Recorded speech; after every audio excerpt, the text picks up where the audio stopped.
And I was talking the other day to Professor Robert Schiller, and he told me that taxpayers wouldn't be prepared psychologically if they have to go to another bailout in the future. Do you think that taxpayers will be, after all what happened, prepared for that? No, I agree with him. I think people are very angry about bailouts.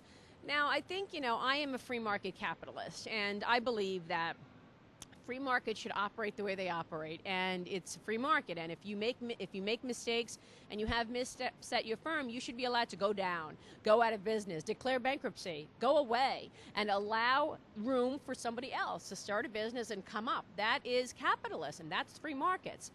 And so I understand how people are angry about the bailouts, because the fact is we shouldn't be bailing anyone out, and I completely agree with that. Having said that, I think that we were at a moment in time where truly the industry, the economy was on the verge of collapse, and the banking sector needed capital. And so we did need some intervention. You can argue whether TARP was right, stimulus was spent right. You could argue about the approach, but at that moment in time, September 2008, nobody could tell me that if the government did nothing, that we would be okay.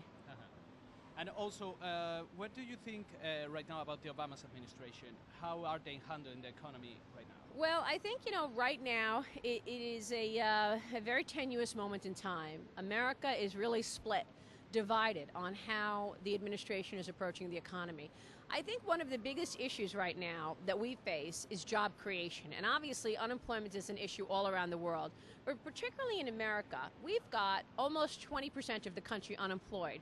I know the numbers say 9.6%, but the fact is that 9.6% does not include the people who have simply stopped looking. So really, a more accurate number is 18 to 20% of the country is unemployed. This is a horrible number. And the main focus of the administration must be to create jobs. But government cannot create jobs. Business has to create jobs. So when you peel back the onion even further, you realize you have to put incentives in place to get businesses to create jobs, because they're not creating jobs. So there is a feeling in this country that it was a mistake for the administration to push so aggressively health care, when in fact what we needed was jobs. And that should have been the number one issue on the agenda. You're seeing a lot of upset over health care because businesses feel that it is way too expensive. So going into 2011, you've got managers of business who I speak with all the time saying, my taxes are going higher, my health care expenses are going higher, regulation is way too onerous and it's open to interpretation. I don't know what my business is going to look like in 2011. Of course I'm not going to add a new head to the payroll.